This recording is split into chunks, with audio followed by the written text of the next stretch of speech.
October is for winners. We want winners. But October is also for figuring out who teams really are. You get a couple of weeks, if you are lucky, to get some non-conference games under your belt and really kind of learn about yourself before you really have to get the push comes to shove and be great. And you get a little bit more wiggle room in 2024 with the college football playoff expanding. But there are still a big chunk of teams who are undefeated. And today, we are going to definitively decide prematurely. If there's anybody who knows anything about prematurely, it's me. We're going to figure out prematurely who's a pretender and who's a contender. For the Power 5 conferences, Power 4 conferences, I guess I should say, I'm going to tell you who I think is a contender to win their conference title and who's a pretender.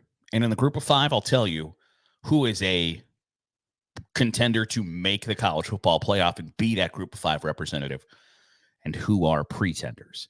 So we'll start in the Big Ten Conference where there are 5, count them 5, undefeated teams.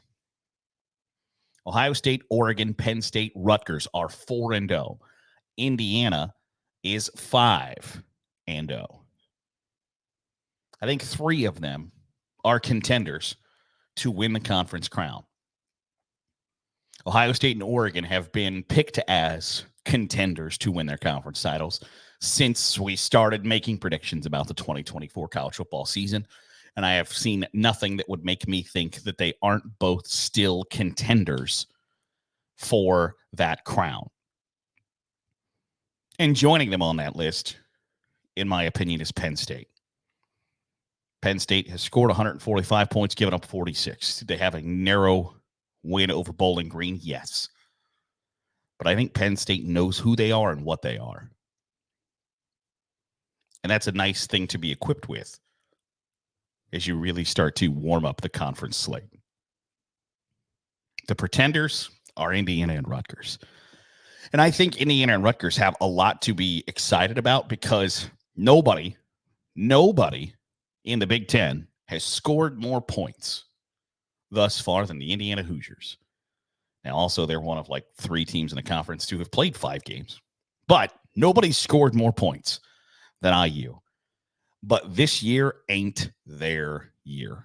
And there's nothing wrong with that because I think IU is probably well on their way to a 9-win at minimum season. But with games against Nebraska, Michigan State, Michigan, and Ohio State still remaining, can they win 3 of those? Potentially. But it's more likely probably closer to 2. So can IU be 10-2? Can IU be 10-3? Yeah, which is an awesome first season for Curt Cignetti. But I think IU and Rutgers are both Big Ten title pretenders right now. Kyle Monungai is one of the best running backs in America. Look him up at Rutgers if you get the chance. But I think they are pretenders right now. So Ohio State, Oregon, Penn State, to me, have an opportunity to win a Big Ten. Indiana and Rutgers have an opportunity to have really nice seasons. In the SEC, there are still 4 undefeated teams. I think 3 of them have the opportunity to win the SEC title. Texas and Alabama are 2 of the highest rated teams in America. And I don't have any reason to change that right now. Texas is 5-0. Alabama is 4-0. Texas rolling even after Quinn Ewers goes down with an injury. Alabama hangs on to beat Georgia in the game, in the sport's biggest game thus far this year. I don't know how you can put anybody above them in the SEC contenders race. Tennessee's right there on their heels. Volunteers defense, good. How many points Tennessee's given up through 4 weeks? 28. 28. How many they've scored? 216. Vols can get stops. Vols can put points on the board. That's a nice combo in trying to win the SEC title. I will put them in the contender category all day, every day. Which means the one that goes in the pretenders list for me is Missouri. And I've said from the get-go that Missouri to me is the Miami almost of the SEC, in that their schedule is so not good that they are probably going to make the college football playoff if they beat Texas A&M this Saturday. Because their schedule after that is UMass, Auburn, at Alabama, Oklahoma, South Carolina, Mississippi State, Arkansas. Pick 2 games of those to lose for Mizzou because they are ranked in the top 10 right now. Are they going to lose 2 of them? If they beat A&M, they can probably lose back-to-back weeks to Alabama and Oklahoma and still get in the college football playoff at 10-2. But are they good enough to win the college, or are they good enough to win the SEC? I don't think so. And that's not a shot at them. Basically, I'm asking, can Missouri be one of the 3 best teams in America? No, I don't think so. So I'll put them in the pretenders list, but I'm telling you, do not be shocked if Mizzou is in the college football playoff. I just don't know that they can win the conference. There are 2 undefeated teams in the ACC, Duke and Miami. Some should argue or could argue that Miami should not be undefeated, that they had the game given to them by the officials. I don't think that's the case. But they are both 5-0. And you know what? I put them both as ACC contenders.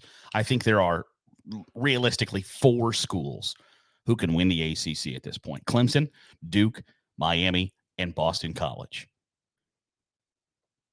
Don't sleep on the Eagles because Bill O'Brien's got them playing some football. They got talent offensively. Clemson has been very good. They got their bleep pushed in by Georgia. A lot of schools are going to get their bleep pushed in by Georgia. They're not undefeated, so we don't have to talk about them. But ACC contenders, Duke and Miami, both, I think, have to be viewed as potential winners of that conference. And what looked like a really difficult schedule for Duke now sets up for, does Florida State seem winnable to them? Yeah, I would think you have to. Does Georgia Tech seem winnable? Yeah. NC State and Virginia Tech coming into the season was like, oh, man, I don't know, man. Now, Duke just beat North Carolina. Georgia Tech does not seem daunting. Florida State does not seem daunting. SMU seems maybe a little bit more difficult than it did before. It should be a pretty good game at the end of October. NC State, meh. Virginia Tech and Wake Forest. Duke is looking at a 9-3 at worst. And that's if kind of the wheels fall off. Now, they're not both going to finish undefeated because Duke plays Miami. Somebody's going to win that game, and somebody's going to lose. But they're both contenders right now. And they both got a lot to be excited about.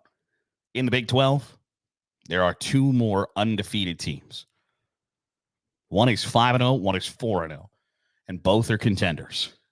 BYU and Iowa State. Because you know what? What I thought was going to be a kind of a 3-way race between Kansas State, Utah, Oklahoma State to win the conference championship now sees Kansas State at 1-1, Utah at 1-1, Oklahoma State at 0-2.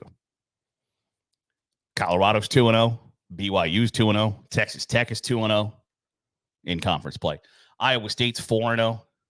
They've given up 29 points all season. Can they score? No. But they've given up 29 points. Got a lot to be excited about in Ames. I still don't have a great read, I don't think, on BYU, on Iowa State. BYU's defense has not been great. Colorado's defense has been worse. Colorado can't block a soul, but Shedeur Sanders is a freak. So is Travis Hunter. BYU and Iowa State are Big 12 contenders. And I think that's a really interesting spot to be in, and a really interesting conference the deeper that goes, because it feels as if damn near anybody can beat anybody, except for maybe Houston.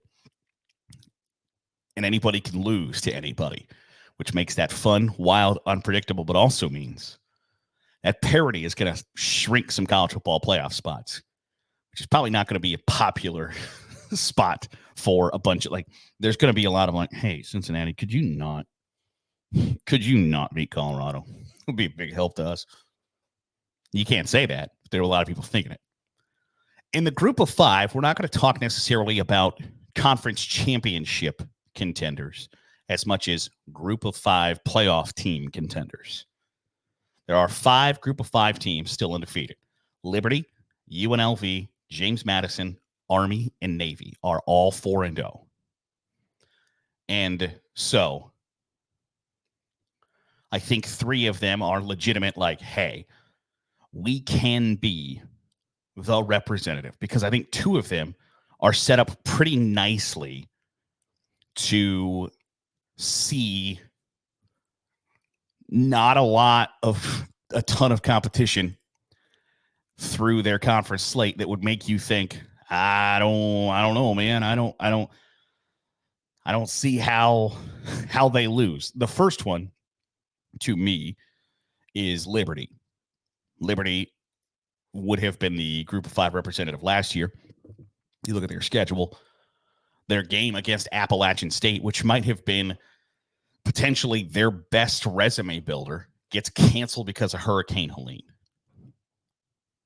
The rest of their schedule is FIU at Kennesaw State, Jacksonville State, Middle Tennessee State, UMass, Western Kentucky, Sam Houston State. Liberty's probably going 12-0, more than likely 13-0. And everybody in the group of 5 has to keep that in mind. In a similar situation, and believe me, I'm kind of chief like, hey, it's really hard to go on the road in conference and win. So that's something to keep in mind. Somebody's probably going to get tripped up somewhere that they shouldn't. But James Madison has played as well as anyone offensively the last couple of weeks of the season. They put 70 on North Carolina. They put 63 on Ball State. James Madison has a chance to go 12-0 in the regular season, too. And then finally, and I think of the group of 5 contenders, this one is in the most difficult spot to go undefeated, is UNLV. They play Syracuse, a Power 4 program, on Friday night. Then they play Oregon State. They play Boise State. They go on the road to Hawaii. The schedule is not super conducive to going through the entire season undefeated. When you go home for Syracuse on a Friday, at Utah State, at Oregon State, home for Boise State, at Hawaii, is a difficult stretch in group of 5. So I think I would put UNLV below Liberty and James Madison in group of 5 teams that have a great chance to finish undefeated. And then finally, my group of 5 pretenders are Army and Navy. Both play Notre Dame down the stretch. Navy's offense has been interesting because they are viewed as one of the more not great offenses coming into the season, and yet their low point total on the year is 38. They've scored 49, 56, 41, 38. Excuse me. Defensively, they have not been good, giving up a lot of points. Army is kind of the opposite, where obviously virtually the same offense. Their low point is 24, but they've kept teams to 7, 7, 14, and 14. Been a little more ball control, been a little more, we're going to keep the football away from you. But with games against Notre Dame and Navy still on the schedule, and for Navy, with a game against Air Force, game against Notre Dame, game against Tulane, game against Army, it's a tough stretch, I think, and a tall task to ask you, hey, can you go undefeated? Because I think now that we are in the spot where, Memphis has a loss and Tulane has a loss, those teams from the American that are going to be viewed as better than the Mountain West champ or better than Liberty or better than the Sun Belt champ are going to have a really good win on their resume or be undefeated. And I don't know how many more chances teams have to do that. And I think if Liberty's 13-0 and there's another group of 5 that's 12-1, history tells me I think they're going to reward 13-0. So those are the contenders, pretenders. Want to hear from you. You think Mizzou can win the SEC? Want to hear from you. You think Tennessee can't? Want to hear from you there as well. Are Indiana and Rutgers actual Big Ten title contenders? Lay your case out in the comments below. Would love to hear from you. That'll do it for today's episode of the Daily Huddle. Appreciate you making us a part of your day, however it is, wherever it is you're doing so. If you are watching on YouTube, hit the subscribe button. Make sure you're getting all the right college football content we're pumping out. If you're listening on the podcast feed, drop a 5-star review. It goes a long way in helping out the channel. See you tomorrow for another episode of the Daily Huddle.